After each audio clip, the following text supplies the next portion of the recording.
You might already have heard of the TV broadcast hijacking in Seneca, South Carolina. The story's gained pretty wide currency on the internet, and parts of the broadcast is available on YouTube, assuming it hasn't been taken down for whatever reason. For the uninitiated, the Seneca hijacking is one of the lesser-known broadcast signal intrusions.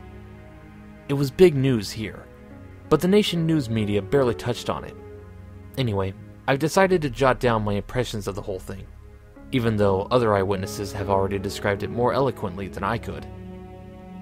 I was home on winter break when it happened, making chemistry flashcards in front of the TV. No one else was around. After watching the umpteenth Law & Order rerun, I got bored and started channel surfing. A couple of minutes later, I stumbled onto this shitty public access channel, where, bizarrely enough, my old high school Latin teacher was reciting a poem while wearing his dorky three-cornered hat. I watched for a few minutes and had a good laugh. I remembered him as a pretty serious guy, not the sort of person who'd embarrass himself in public like this. When suddenly, there was this staticky crackle and the screen cut to this multicolored test pattern. Before I had time to change the channel, there's another crackle, and this weird cartoon shows up on screen. The animation style was detailed, but kind of jiggly and rough. It reminded me of those old anti-drug PSAs.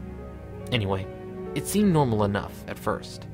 An ordinary-looking middle-class family eating breakfast together at a round kitchen table. There was a mom with an old-fashioned hairdo, a dad, two chirp-faced kids, a boy and a girl, all very Norman Rockwell. The family is making banal small talk. The dad complains about his day at the office, the kids prattle on about soccer practice, and so on. Gradually, though, the scene starts to get slightly sinister. A green light is seeping through the open window, and the family starts to acquire a jaundiced, unhealthy look. Their skin changes color, and their eyes become sunken. In the background, a droning radio broadcast slowly becomes perceptible. The announcer gives the date as November 15th, 2017, and starts to go on about some strange crisis. You can barely hear what he's saying. He says something about a green light, melting flesh, mutations, strange shapes emerging from the sea. Again and again, the phrase, "report to the nearest shelter immediately," is audible. Still, the family keeps eating breakfast as if nothing was happening. And here's where it gets really macabre. The family finishes eating breakfast, and the mom loads the kids into a minivan. By now, they look really unhealthy. Their bodies are skeletally thin. The whites of their eyes are a sickly yellowish color, and their hair is disheveled. The car drives through a landscape bathed in the green glow from before. Strange shapes bob in and out of the screen, but you can't quite tell what they are, and all the buildings the car passes look weathered and deserted. Finally, the car stops at a playground, and the mom drops off the kids before driving away.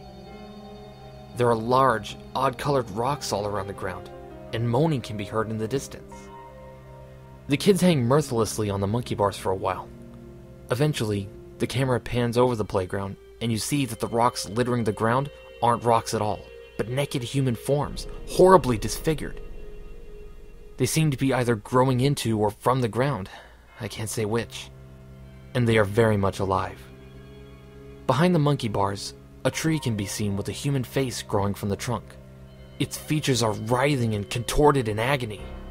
The scene suddenly shifts to a white-collar office where the children's father is stooped over a desktop, typing away.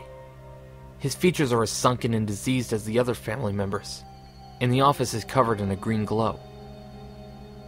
In the other cubicles, fleshless corpses sit upright at their desks, frozen in death. Finally, we see the family return home for the evening, walking through the front door together. Their skin is no longer simply jaundiced, but actually melting off, dripping from their outstretched arms and running down their faces in drops. As they are literally falling to pieces, the family sits down in the dining room and begins wordlessly to eat dinner.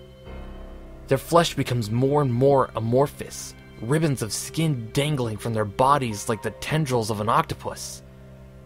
I can barely describe it, but they somehow begin to merge with the chairs that they're seated on, or rather, their skin grows over them.